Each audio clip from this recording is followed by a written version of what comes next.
welcome to California Live Podcast. Today we are talking about another very important topic. As we've discussed earlier with multiple guests, we have to be well educated in the health and health issues or preventative care, legal field, and now it comes finally with our guest today.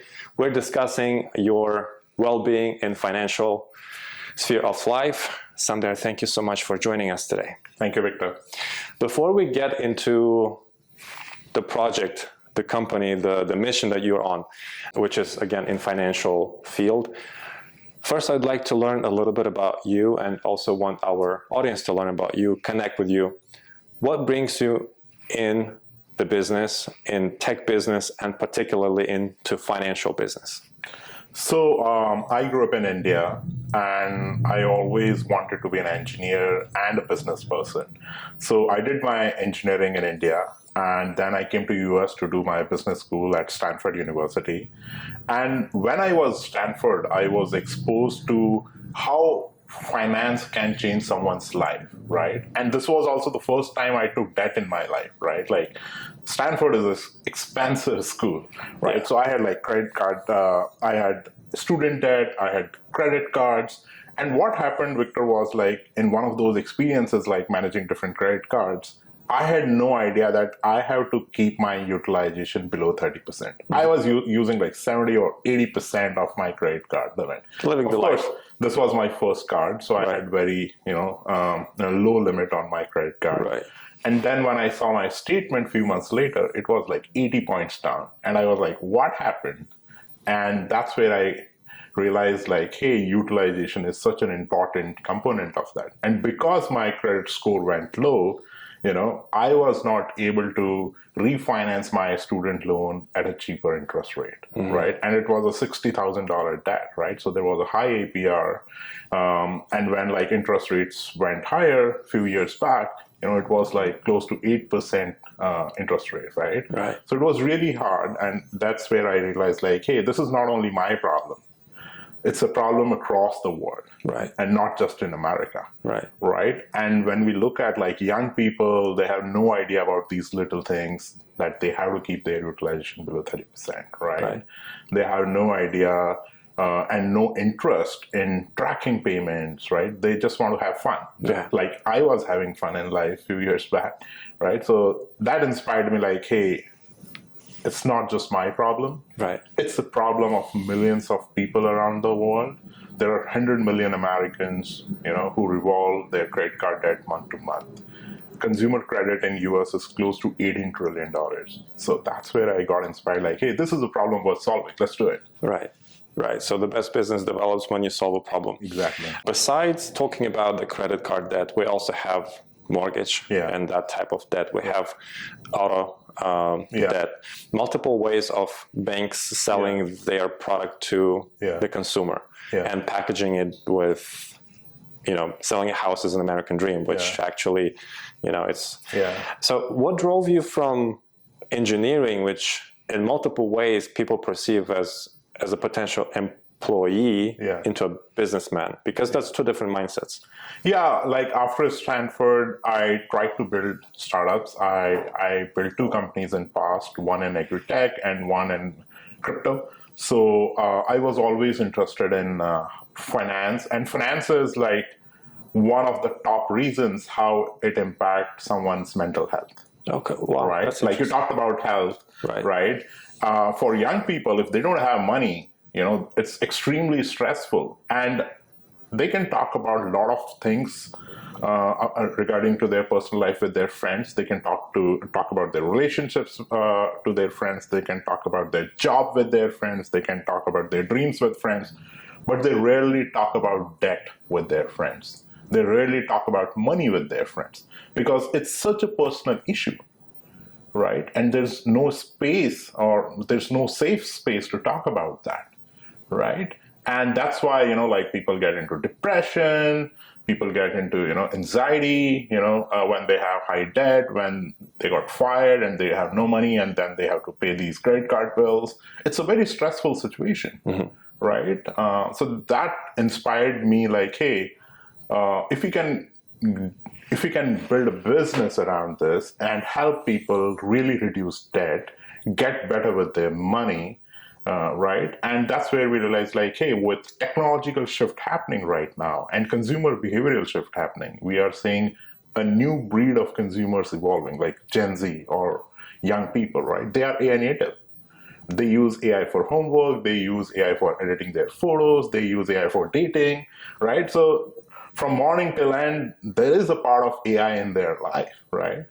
But the world is seeing AI as bad because AI is eating jobs, AI is doing that, right? So the perception of AI is like not good. But we believe AI can be used, the technology can be used to change people's life, right? And that's what we are doing at Bond. Bond means good, and Bond is AI for good, right? So we use technology to change people's life, like reducing their debt, making sure their APRs are low, making sure their utilization is low, making sure they pay bills on time, right? So it's pretty much on autopilot. And this cannot be possible without technology. Right. And that's where engineering background really helps. Understanding consumer problem and using technologies to solve it. And that's where, engineering background with business aspiration really helps us to bring this idea into reality. Right. One question that I do have while you are telling the story, people do have a lot of misconceptions about using credit cards, loans. A lot of people are influenced by social media. They want to have what other people have, or they show off to have expensive cars, expensive watches, expensive jewelry, lifestyle, whatever. And a lot of people, especially the young ones, they use credit cards for that. The issue stands not only on how you get out of debt, but how you not get yourself into it. Yeah, I agree. And when you look at data, 70% of US GDP depends on consumer spending. Right. And you do need debt because not everyone is having, tons of cash in their bank to buy. Let's say you need to buy a house, right? You don't have like $2 million in bank, right? So you will need debt at some point. Now, to get the debt at a cheaper rate, your credit score need to be in a good position, right? And the way to build that credit score is to take small credit and show good behavior towards that credit. And that the best way to get a small credit is through credit cards, right? It's credit on plastic. Anyone can have it, pay on time, build a credit history. You have a good score, good credit history. Then you can, buy things for necessity like a home, a car, or a lifestyle. Right. So you cannot avoid that. And if you manage debt correctly, it's actually a leverage. Yes. Yes, it is a leverage. That's the second point which I wanted to make, because we could use debt and make it a good debt for assets. House could be an asset because you at least can sell it and then make some money off the increased value. But if you buy a car, it loses value off. Exactly. That's a liability. Right, that's a liability. In your system, do you provide people with at least some sort of basic education on these actions that, hey, maybe think about using that for an asset instead of a liability? So what we have learned is that the current system failed to teach people to learn about finance. Right? And the output of that failure is such a huge debt, like $1.2 trillion debt on credit card. It's massive. It is massive. Right? 1.6 trillion credit debt on student loan. It's massive, right? And the reason it's huge because people don't know how to use credit cards in terms of, utilization, managing, they are keep revolving. They believe paying a minimum balance is okay. It's not okay because you are also paying 28% on the remaining balance. Right? So people need to make sure hey, if they do minimum balance, make sure either your remaining balance on a 0% interest, right? Or whatever card you have, And if it's not, then you better find or refinance or transfer your balance to a card with 0% balance transfer, right? There is no point paying a minimum and then paying 28% or 30% interest on your remaining balance, right? So these are the things people need to learn. Most people believe like, hey, if I pay minimum, there is no interest on my remaining balance, and then they open their credit card statement after 3 months and boom, it's like, $1,000 spending on credit card is now, like $1,500 or $2,000. Yeah, I've seen that happening. And another little coincidence between yourself and me, you got inspired to work on this project based on your Stanford experience. Yeah. When I work in my show, My American Family, I used to work with one of the persons on the team, and she was a Stanford graduate who came to our team as her first job. She had no clue about the taxes, finance, what is the credit card, debit card. And that inspired me to create Life Academy, which teaches kids and teens about all these things. So we can definitely align also your program with our show. But back to the credit and how you build it. Do you have any, again, educational elements in your software, in your tool, for people to actually learn? Because I do blame media and social media for a lot of issues. First, from wishful thinking and wanting to drive a Mercedes when you really don't want it, don't need it, up to bigger issues. Now, in all this mess of junk information, we need someone with expertise who would teach them actually, hey, this is right, this is wrong. Do you have these pieces of information in your platform? So we are a step ahead, to this. Current system require you to go and learn about how things work, right? So let's say if you have credit cards, then the current system requires you to learn like, hey, how to use cards, how to use rewards. And there are like 14,000 different credit options to a consumer. There are thousands of places where a consumer need to go and learn about that stuff, including YouTube, blogs, TikTok, So it's like consumer is confused with like this, information flow. At Bond, what we are doing is rather than training consumers, rather than asking consumers to learn, we have built AI agents that learn on behalf of consumers, right? So our AI agent has already learned everything which is related to consumer credit, credit card, student loan, personal loan, mortgage, auto, right? So consumers don't need to learn anything. All they need to do is just come and ask our agent to do the task for them, right? So let's say they have a card, they can ask like, hey, where should I use this card? Or like, what are the best things I can do with this card?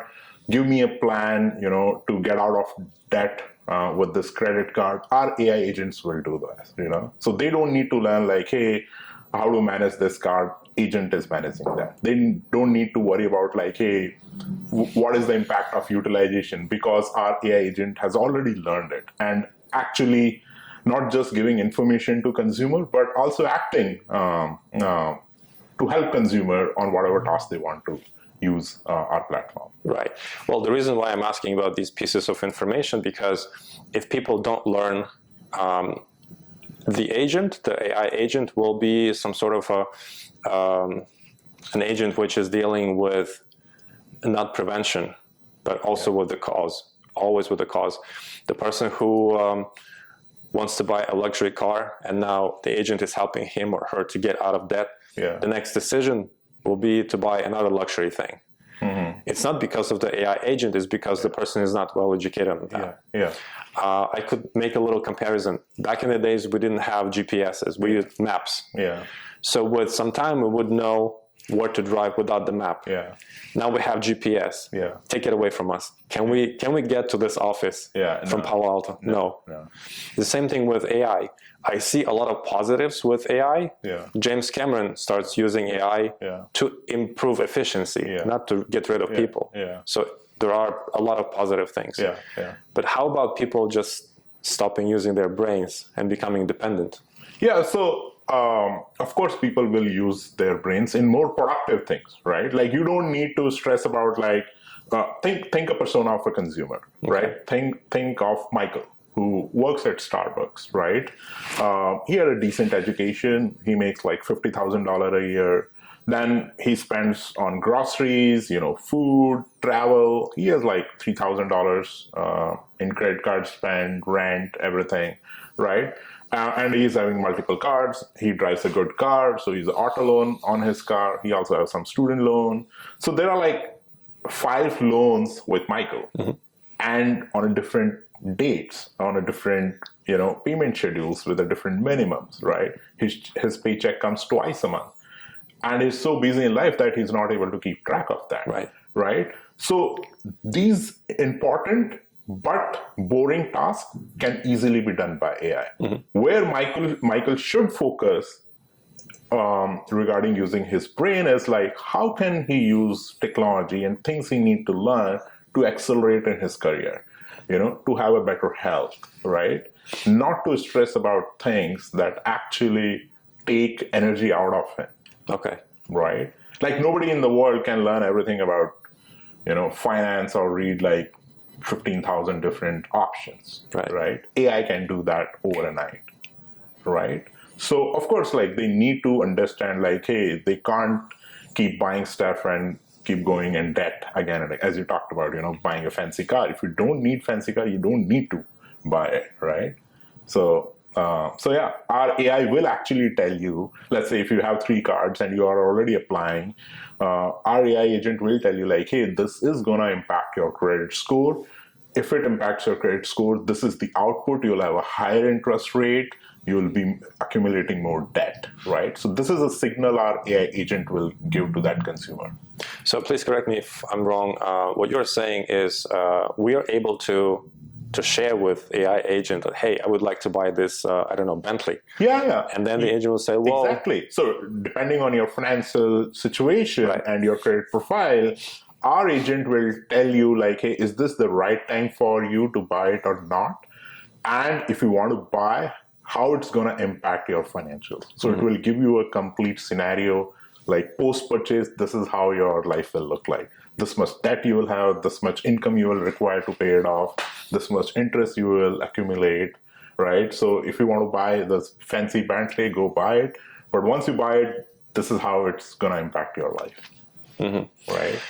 So it's a more informed decision, right? Rather than like consumer just feel excited about spending right? And they don't know how it's going to impact their life, right? But agent knows like, hey, you have this much money in the bank, right? You don't have any emergency fund, right? So first build emergency fund if you want to buy, a high ticket item, right? So at least have a 3 months or a 6 months or 12-month emergency fund, keep that aside or invest it somewhere, and then you go and spend if you want to. Right.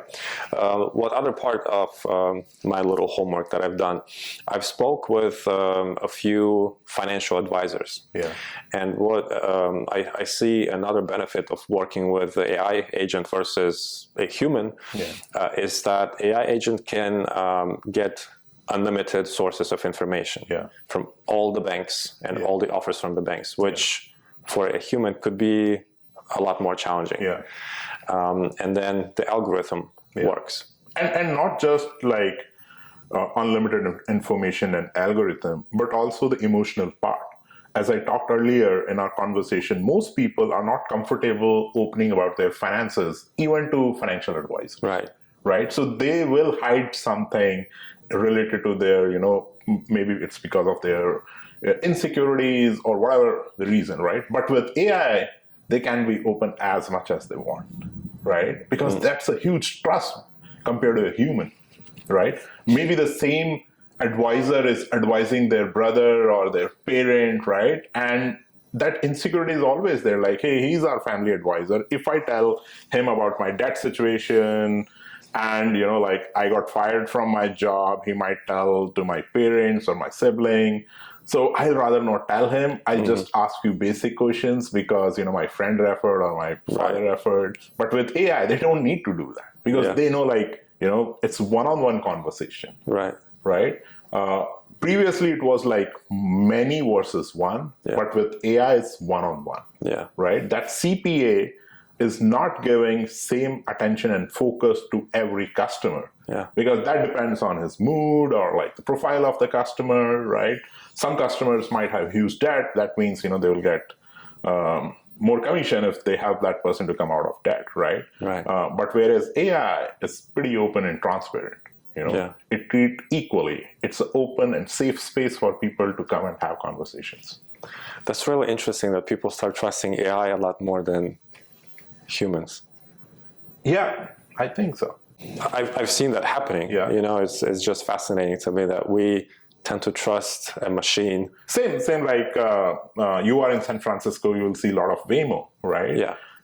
Any given day, young people here trust Waymo than any other transportation or human-driven transportation.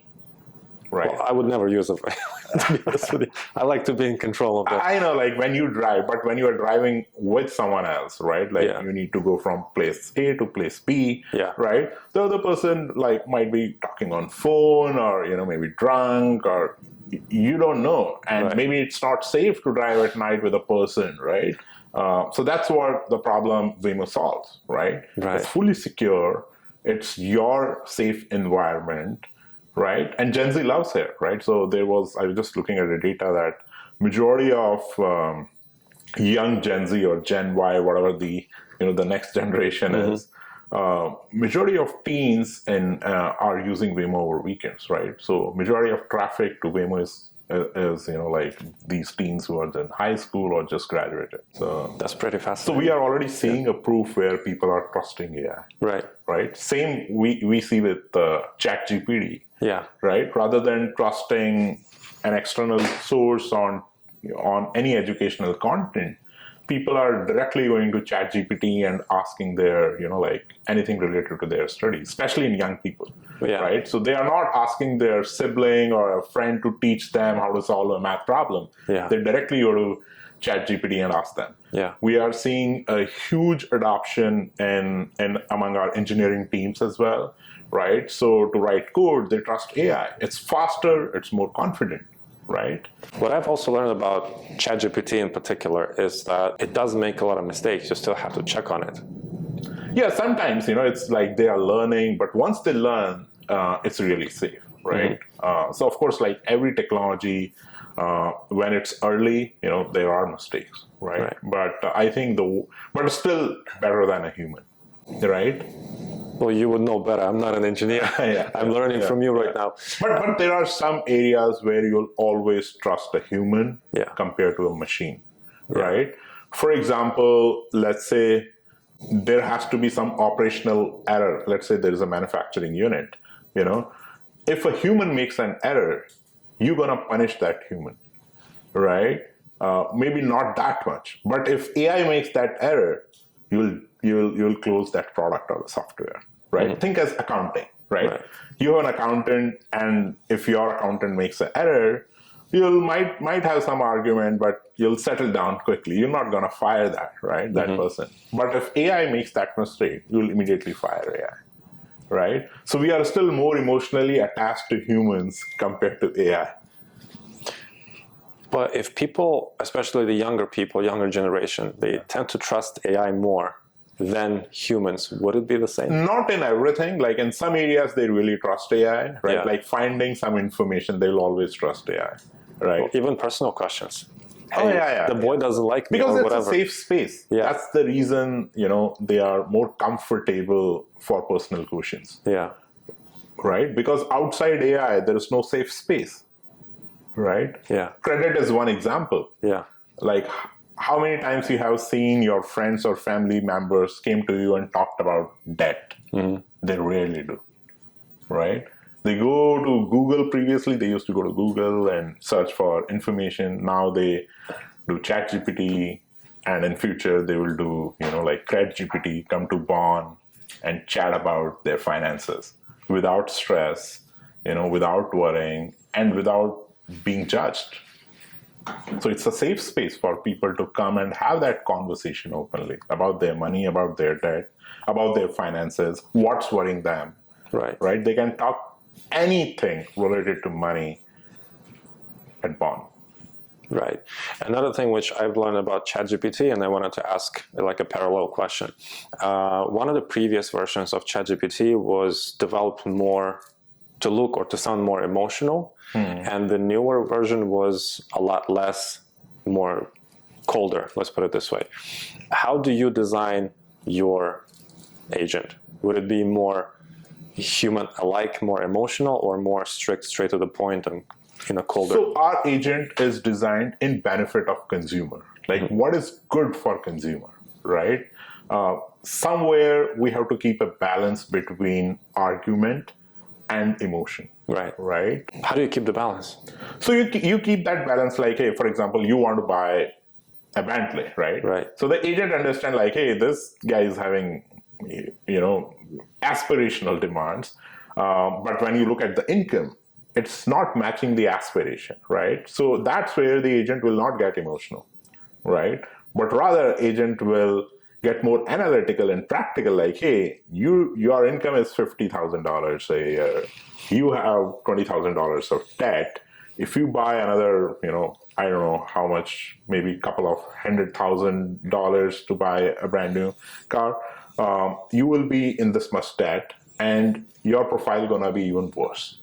So don't do that. But let's say, someone want to go to Harvard for college or Stanford for a college and do their master's. That's the aspiration thing. But of course, it comes with a cost. Right? So our agent will say, like, hey, this is a good return in long term. So let's help you and prepare you for that expenditure, right? Because it's going to pay you back, right? Maybe like in AI, it may not pay back, right? Because you can learn a lot of things even without going to an Ivy League, right? But that's a scenario where agent will get emotional and will think about, like, hey, if you do this thing, it will gonna be really helpful to you, right? So. Taking this example, if a person takes a loan to get to Harvard, it could be in a way considered investment, because you might get a better job or a better business because of this environment, not necessarily the knowledge. Now, if someone wants to buy that Bentley and your agent says, I wouldn't do that if I were you. And then the person responds, well, I want to get this Bentley so that, for example, on the weekends, I can do a service business, some high-end clients from SFO to San Francisco or whatever.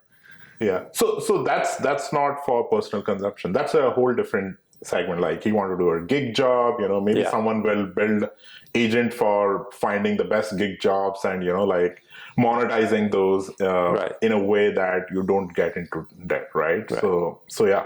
Well, you get in debt anyway if you finance it. But again, there's a business model to pay off that debt, right? When you buy an asset, which is not actually an asset in this case, like a car, it's a liability, but it's also a necessity, right? You need to move from point A to point B, and you need to save time, so you need a car, right? So if you want to buy something very expensive, but just for your personal use, you can buy if you have like $5 million in bank, right? But you have $50,000 and you are aspiring to buy a $500,000 worth of liability, it's not a good financial decision in anywhere. Right. Of course, if you, like, as you said, if you can turn it into a gig job that earns you, $40,000 a month, you go to these exclusive parties and, help people to go to airport and, blah, blah. You can make, you can turn that liability into asset. But if it's not earning anything to you, then it's a huge, huge liability. Right. But if it's earning, right, if it's... if they can make more money than their monthly EMI, I think then it's a good business, right? So you pay $30,000 to Bentley every month, another $5,000 in your expense and fuel and gas and everything, insurance, and you take home another $15K or $10K by that. Then it's an asset. Right. My last question for this introductory episode: how did you work on development of your agent? If we could break down roughly stages of its development, of the learning process of the agent, which were these steps, if you may? So first we looked at the types of debt a consumer is having, right? So there's credit card debt, there's home loan, there's auto, there's student, there's personal, and then there are miscellaneous loans as well. So we decided, okay, let's train our agent one by one. So the first area we focused was credit card debt. The reason we focused on credit card debt because it impacts maximum number of people. Like there's more than, to be exact, it's like close to 103 million Americans revolve their credit card balance month to month. Right. So that's a huge number. Yeah. Right. And it's very easy for young people to get into credit card debt. Right.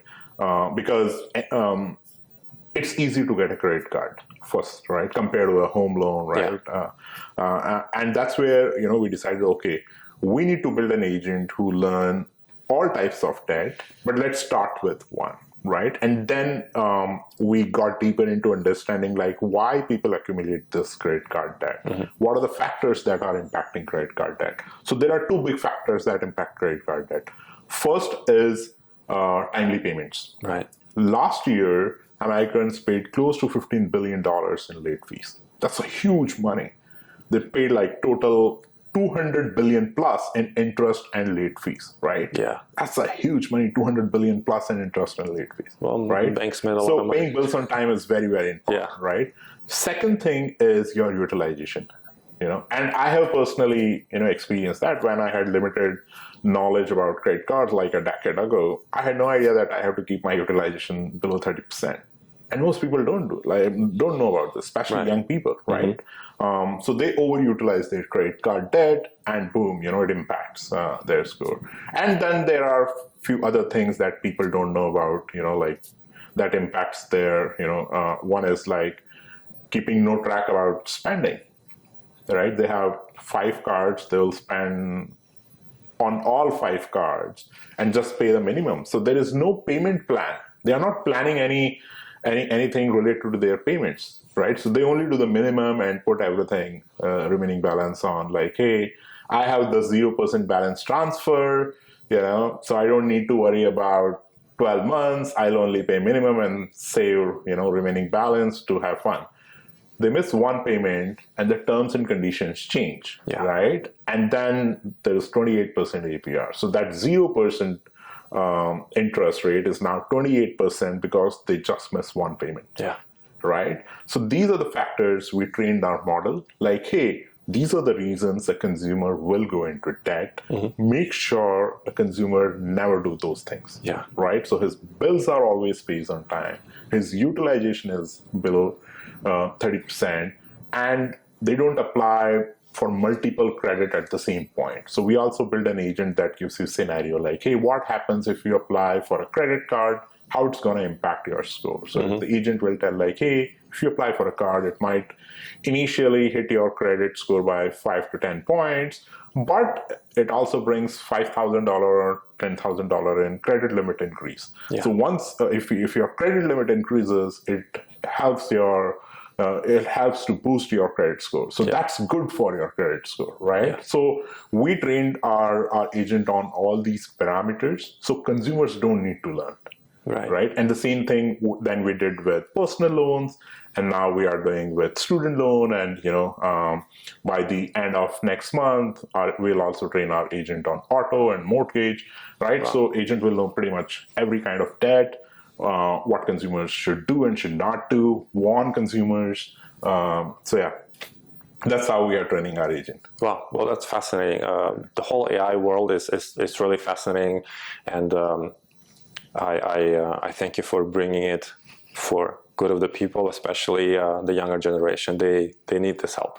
Yeah, definitely. And the best place for young people, rather than going to CPAs or ChatGPT or to their friends and family, is just to come to bondcredit.ai and let AI do the job for them.